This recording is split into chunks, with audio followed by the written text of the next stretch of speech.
Welcome to the Midlife Style School, the podcast for women who want to elevate their personal style and life by design. I'm your hostess, Afton Porter, certified life coach and fashion stylist, known as the Chief Image Creator, helping high-profile women polish their image with standout style in their industry. Through our conversations and insight, I'll provide simple tricks and practices that will help take the stress out of getting dressed in the morning so you can start each day feeling empowered, confident, and ready to take on whatever comes your way. Let's go. Hello, how are you? Welcome back to the Midlife Style School. Have you ever asked yourself, am I too old to wear this? If so, you are not alone.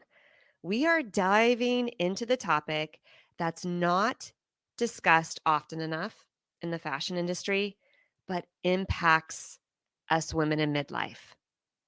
And that is ageism.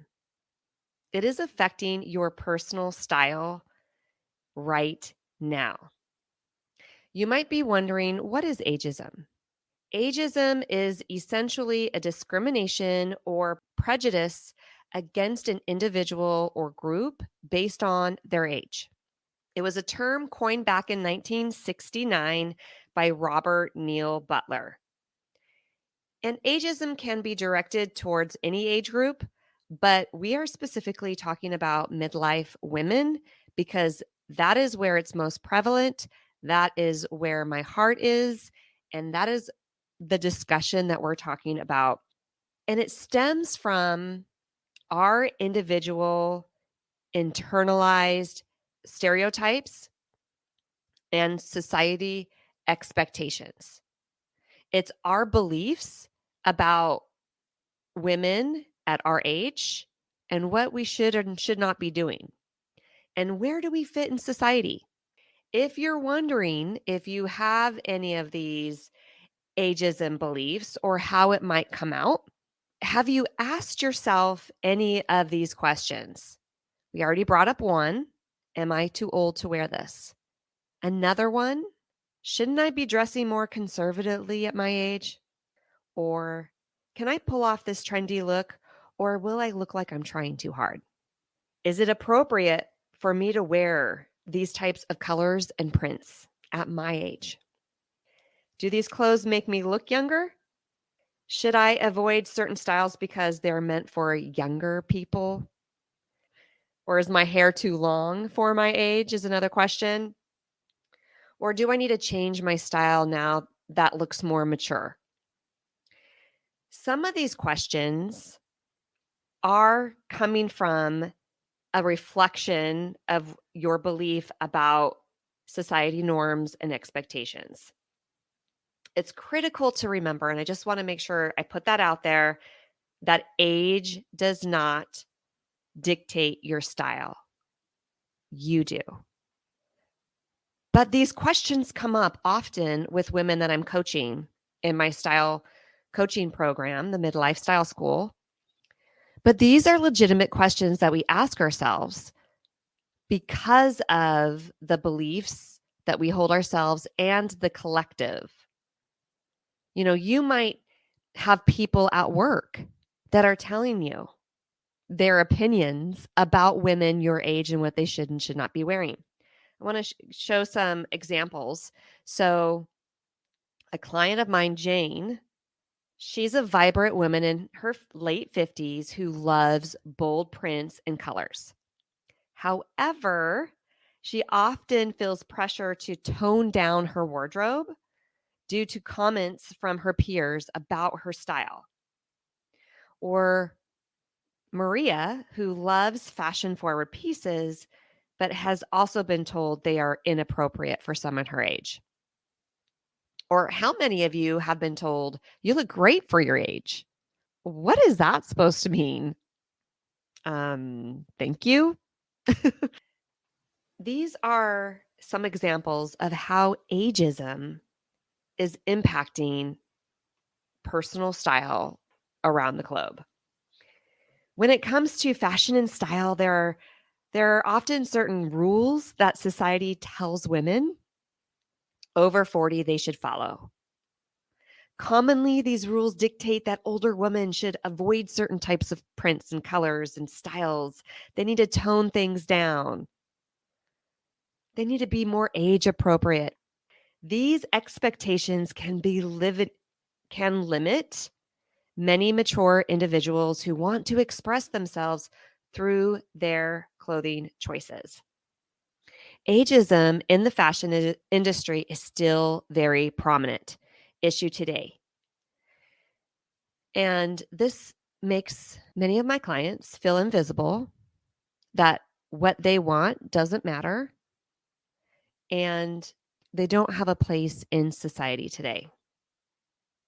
So I am here to empower you to make choices not based on what society expectations are, but by what you truly love and want to wear. When I'm coaching my clients, I always want to bring up, why are they even asking that question? Yes, we know this is society expectations, but there is a form of these expectations that you also are believing. If you loved miniskirts and loved your legs and felt comfortable wearing them, you would not consider the expectations of what women are your age of what length of skirt you should wear. You'd be wearing that. But when you have this little belief nagging at you that, oh, maybe you are too old to be wearing that skirt, I'm going to give you some practical things that you can do. But before we do that, we really want to get curious about why you're asking those questions. Why are you asking if it looks like you're trying too hard? Why are you asking if you're too old to wear this? It may or may not be because of ageism. So some clients told me, I used to wear these clothes when I was younger, and I feel like it's too young looking now. After coaching them and really looking at what's happening inside their brain, what are they thinking about? Some of them, they've reached a point in their lives that doesn't suit them anymore. They have elevated in their thinking. They've outgrown those outfits. And that's totally fine. When we are children, we wear certain size clothing, but eventually we grow out of those because we've grown. They become too short, they're too tight, and we don't feel comfortable wearing those anymore, right? Because we've outgrown them. Totally fine. So you may have outgrown the clothes in your closet, and it's time to take your wardrobe to the next level, because there is a part of the physical of your wardrobe and the emotional part of your wardrobe, who you are on the inside. Those need to match in order for you to feel comfortable, to feel your absolute best. Yes, you could still create lots of confidence wearing clothes that don't totally suit you, but you are missing out on the power of what clothing can actually do for you. And things could be way more effortless and easier if you combined those two. When those are a match, magic happens. That's what I love doing for my clients. However, before we go to the action part of your clothes, we want to look at what's going on. Because if we change your wardrobe, but that wasn't the issue, it was really you worried about what other people are thinking or other people judging you, we got to handle that first. So, are you asking if you're too old to wear a certain article of clothing because you're worried about being judged by other people? Or is this an outfit that you've outgrown, that no longer suits you, and you're ready to elevate your wardrobe to catch up to who you are on the inside? So knowing where this question is coming from is super helpful. So you want to get really curious about why you're asking these questions about your body, your wardrobe. Okay. So that's the first step before we take any action on your wardrobe. Then, if the answer is, I need to design a wardrobe that matches who I am, then you can go forward with that in confidence, knowing that that's the action you need to be taking. If it's really, I love this outfit, but I'm worried about other people judging me, I'm going to take a different action with you. We're going to look at, why are you worried about that? How is that making you feel? And then getting you to a place where you can feel confident wearing the clothes that you love. And if you're worried about judgment, it's very likely it's coming from ageism. But it's not doom and gloom either. Even though us women have these expectations that we may fit in that mold perfectly. You may love wearing the clothes that is expected from you. And great, keep doing that. I'm not going to tell you to change what you're currently doing that's working for you. But it's not doom and gloom if you love to wear clothes that are not typical of women in midlife. I'm going to give you some strategies. Number 1, ignore the fashion rules. Fashion is a form of self-expression. If you love a trend, don't shy away from it because of your age. But I will tell you, you need to know what the fashion rules are first before you can break them. It's like cooking in a kitchen. Baking has a lot of scientific steps that need to be taken and need to be included in the recipe. And when you do that, you can play around with it when you know what the rules are so that you can still create a yummy, delicious, aesthetic, pleasing piece of bread or baked goods. And the same goes for your personal style. You can play around with the rules. You can break the rules.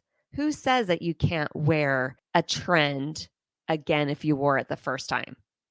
Right? Have you heard that? If you wore the trend before, you should not be wearing it again. Who said that? And why are we all believing that? If it's something that you love, break the rule and go out there and wear it.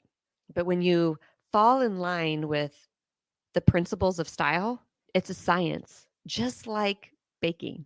So if you follow the science, you'll be able to create aesthetically pleasing outfits every time.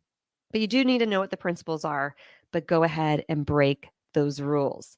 Number 2, embrace your body. Our bodies change as we age for the most part, and that's okay. Dress to flatter your body as it is now, not as it was in your 20s. And that's going to take some playing around with. You really nailed how your body looked back then. And where some women have trouble is trying to dress how they did when their body was different and thinking it's going to translate the same, and then it doesn't, and then they get very frustrated. So if you have an open mind of playing around with different styles, try on different looks and see how it fits. Like, not just physically, but emotionally. Like, how does that feel when you wear that? I know there was a time when I just wore lots of pants. I'm from Seattle. I have a very professional, a little bit dressier style than here in Arizona. Arizona is much more relaxed, and I had to learn how to wear more color. When I moved here, everyone knew I was not from Arizona because of how I dressed. And that was my style and personality at the time. But now that I've lived in Arizona for 25, 26 years, my style has changed. I have changed, and I started incorporating more color, and I love it. In addition to that, I also started wearing more dresses. I noticed that dresses were very flattering for me as I got older. And so I wear lots more dresses now. It's just more part of my personal style. Part of the reason for that is because it's super easy and effortless for me to throw on a dress. It's nice and cool for Arizona heat. It looks flattering, super easy. Did you know that it's just as easy to throw on a dress as it is to throw on sweats and a t-shirt? In fact, I think it's even easier. And how I feel when I'm wearing a dress is totally different. I behave very differently when I'm wearing sweats or yoga pants and a t-shirt. I just don't wear that unless I'm actually working out. I have plans to go do some yoga. I have plans to working out. I don't put on workout clothes. I just don't. It's not part of my personality. So, embracing your body where it is right now and creating your personal style based on what looks best on you. Now, our hair color changes. That's going to change what colors look good on you, whether you're coloring it a different color than your natural hair color, or you're allowing it to go gray and dressing with gray hair. By the way, that is another ageism. I would love to go gray. I personally don't have enough gray where I want to go. Like if I was all gray, I'd be growing my gray hair out. I would not be coloring my hair. But I've talked to several people about that, and they don't want to go gray because they're afraid they're going to look like a grandma. And then when I show them pictures of other women that look amazing with gray hair, they still have some limiting beliefs about what the gray hair would do for them. So they're worried about the society norms, the pressures of looking older than they are. You guys, it's okay. We don't have to look young. We don't have to keep this perpetual young, trying to look younger than we are. Let's look our age. But it could be gorgeous and beautiful, and you can stand out and be seen and be heard and feel important in the world. Look in your age. I promise you. That's where that internal beliefs about yourself and where you fit in society is crucial. And I can coach you on that. You can get a free mini session with me, and we can talk about any of these things that I mentioned today in our call. Just when you schedule it, just point out what is one thing that you would like to talk about and be coached on. Okay, number 1, ignore the rules. Number 2, embrace your body. Number 3, accessorize. Accessories elevate any outfit. So don't be afraid to experiment with bold jewelry, stylish scarves, chic handbags, belts, bracelets, all the things. You are not too old to wear fun, funky, stylish jewelry. You're also not too old to not wear jewelry if that's not your thing. But when I use accessories to add a touch of color to an outfit, you're going to look more stylish just because it just adds that va-va-voom, right? Most people don't have those polished touches to their outfits, and it makes you look more relatable. It makes you look more in tune of what's going on in the world, in society, and it just gives you that little bit of flair that helps you stand out and be memorable. And we could do that at any degree that you feel comfortable in any industry you're in, or whether you just want to look beautiful while you go to lunch with your girlfriends. I have a free Unlock the Power of Color video that you can access, and I'll put the links in the show notes. But you go to www.styleguidesociety.com/color, and you'll get access to the video where I share how you can use color and why it's important. All right. So accessorize using color or a pretty precious metal like gold, silver. Number 4, confidence is key. If you feel good in what you're wearing, that confidence will shine through and make any outfit look good. So, what are your thoughts about yourself? How are you feeling? And what are you doing because you feel that way? Whether you feel confident, whether you feel insecure, whether you have self-doubt. What are the thoughts that you're feeling about yourself? And let's clean those up so that you can feel confident in whatever you're wearing. We like to match how we feel about ourselves with our personal style. When you match how you feel about yourself with your personal style, that is where the magic happens. Your age doesn't define your style. You do. You are deciding what you wear, and how you're making that decision is going to reflect in what you do wear. So, are you worried about what others think? Are you worried about your body, about your personality, who you are, your place in society? Is all being reflected right now by what you chose to wear today. And if you know you need to elevate your personal style to either match who you are on the inside, or you need some coaching to help you feel more confident in the clothes that you want to wear, and start designing a wardrobe that is authentic to you, that express your unique style so that you can attract the clients that you want, so you can stand out in your industry, or so you can feel beautiful in your own skin. That's what I do. And I invite you to click the link in the show notes and schedule a free mini session. And if you love it, we can talk about possibly working together. But either way, you're going to walk away with valuable information. Until next week, think like a style icon. Bye-bye.